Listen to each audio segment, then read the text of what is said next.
Welcome to a walk through the book of Genesis. This week we'll be studying Genesis 6:9 through 11:32 about the life of Noah and the beginning of Abraham. This piece is called Noah. This is the genealogy of Noah. Noah was a just man, perfect in his generations. Noah walked with God. And Noah begot 3 sons, Shem, Ham, and Japheth. Now this is not their birth order. The earth also was corrupt before God, and the earth was filled with violence. So God looked upon the earth, and indeed it was corrupt, for all flesh had corrupted their way on the earth. And God said to Noah, "The end of all flesh has come before me, for the earth is filled with violence through them, and behold, I will destroy them with the earth. Make yourself an ark of gopher wood. Make rooms in the ark, and cover it inside and outside with pitch. And this is how you shall make it. The length of the ark shall be 300 cubits, its width 50 cubits, and its height 30 cubits. You shall make a window for the ark, and you shall finish it to a cubit from above, and set the door of the ark in its side. You shall make it with lower, second, and third decks. And behold, I myself am bringing floodwaters on the earth, to destroy from under heaven all flesh in which is the breath of life. Everything that is on the earth shall die. But I will establish my covenant with you, and you shall go into the ark, you, your sons, your wife, and your sons' wives with you. And of every living thing of all flesh you shall bring 2 of every sort into the ark, to keep them alive with you. They shall be male and female.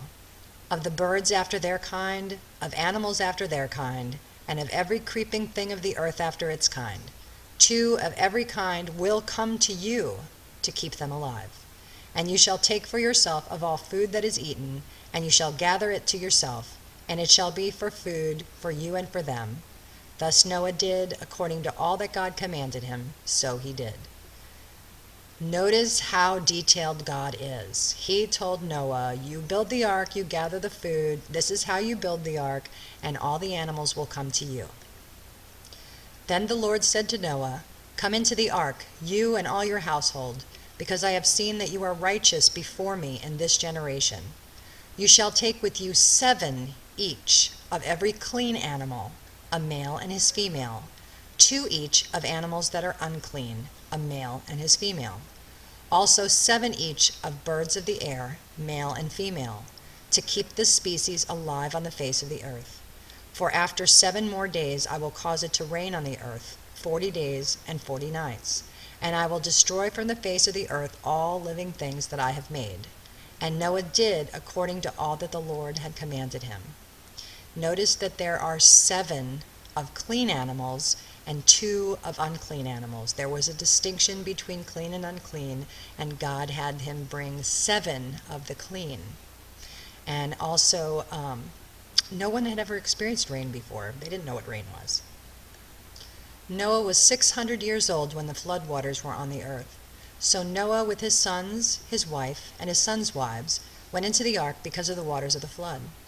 Of clean animals, of animals that are unclean, of birds, and of everything that creeps on the earth, 2 by 2 they went into the ark to Noah, male and female, as God had commanded Noah.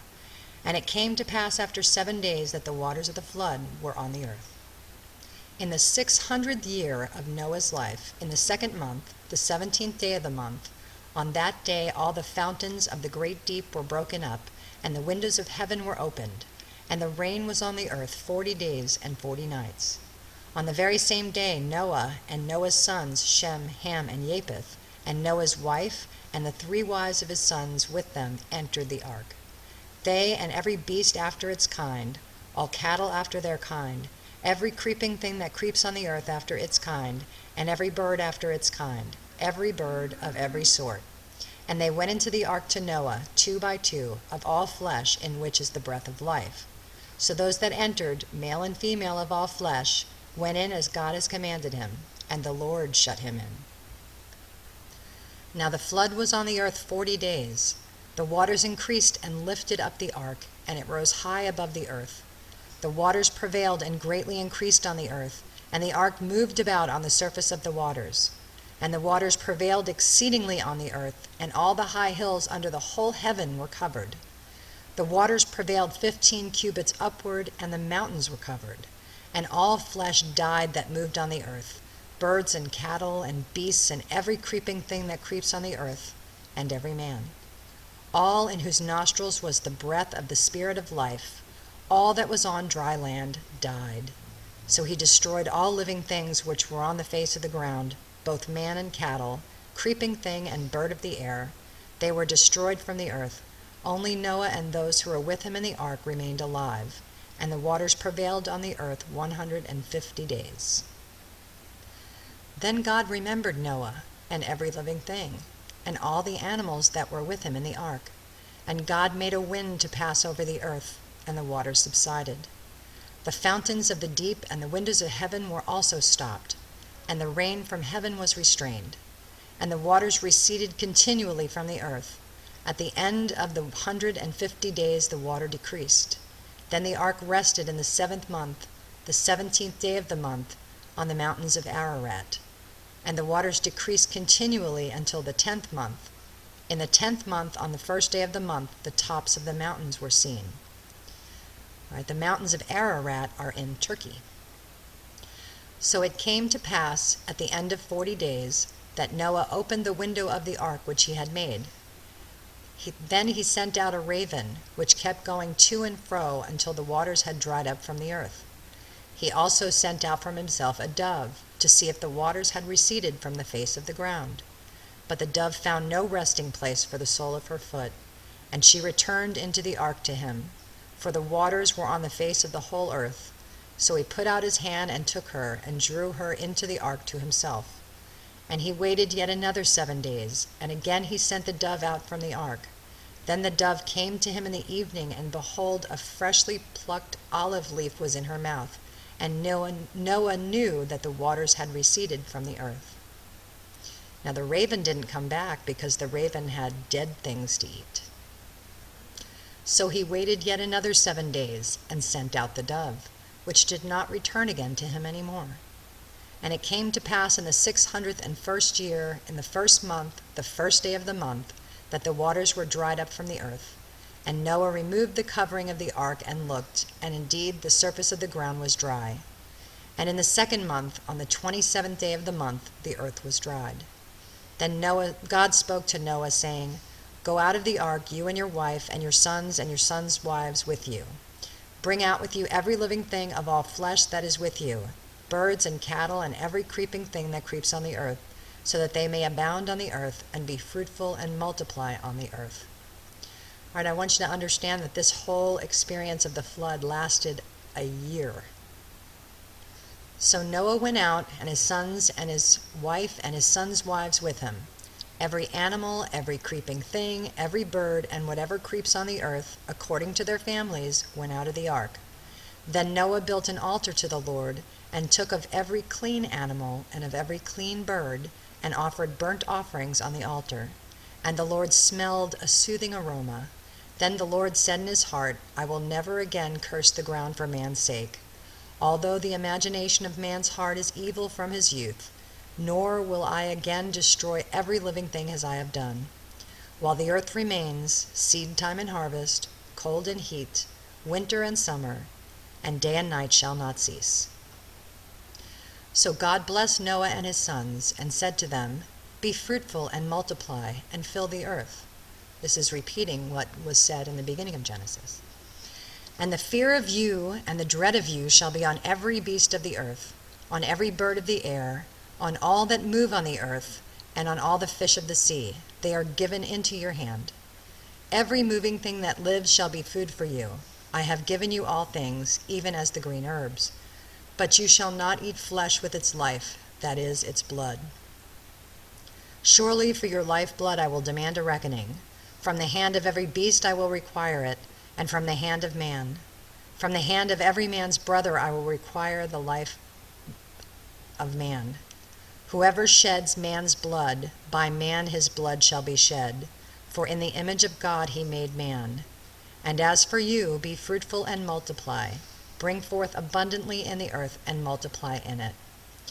All right, here in verse 3, it says, every moving thing that lives shall be food for you. I have given you all things, even as the green herb. But I want you to remember that they already knew of clean and unclean foods. Then God spoke to Noah and to his sons with him, saying, as for me, behold, I establish my covenant with you and with your descendants after you, and with every living creature that is with you, the birds, the cattle, and every beast of the earth with you, of all that go out of the ark, every beast of the earth. Thus I establish my covenant with you. Never again shall all flesh be cut off by me by the waters of the flood. Never again shall there be a flood to destroy the earth. And God said, this is the sign of the covenant which I make between me and you, and every living creature that is with you, for perpetual generations. I set my rainbow in the cloud, and it shall be for the sign of the covenant between me and the earth. Now this is the first covenant, and this is the sign of the covenant is the rainbow, and we still see a rainbow today, so this covenant is still in effect, and it's made with all of us because we are all the offspring of Noah. It shall be, when I bring a cloud over the earth, that the rainbow shall be seen in the cloud. And I will remember my covenant which is between me and you and every living creature of all flesh. The waters shall never again become a flood to destroy all flesh. The rainbow shall be in the cloud, and I will look on it to remember the everlasting covenant between God and every living creature of all flesh that is on the earth. And God said to Noah, this is the sign of the covenant which I have established between me and all flesh that is on the earth. Now the sons of Noah who went out of the ark were Shem, Ham, and Japheth. And Ham was the father of Canaan. These three were the sons of Noah, and from these the whole earth was populated. And Noah began to be a farmer, and he planted a vineyard.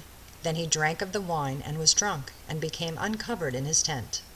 And Ham, the father of Canaan, saw the nakedness of his father, and told his two brothers outside. But Shem and Japheth took a garment, laid it on both their shoulders, and went backward and covered the nakedness of their father. Their faces were turned away, and they did not see their father's nakedness. So Noah awoke from his wine, and knew what his younger son had done to him. Then he said, cursed be Canaan, a servant of servants he shall be to his brethren. And he said, blessed be the Lord, the God of Shem, and may Canaan be his servant. May God enlarge Japheth, and may he dwell in the tents of Shem, and may Canaan be his servant. And Noah lived after the flood 350 years. So all the days of Noah were 950 years, and he died. And I want you to understand a little bit of this blessing and curse that Noah put here. Now the boys, Shem, Ham, and Japheth. Now this is the beginning of all the nations of the earth. So Shem were the beginning of the Middle Eastern Semites. Basically the Arabs and the Jews of today. Ham is southwestern Asia and Africa, those areas. Japheth settled in the European and Asia.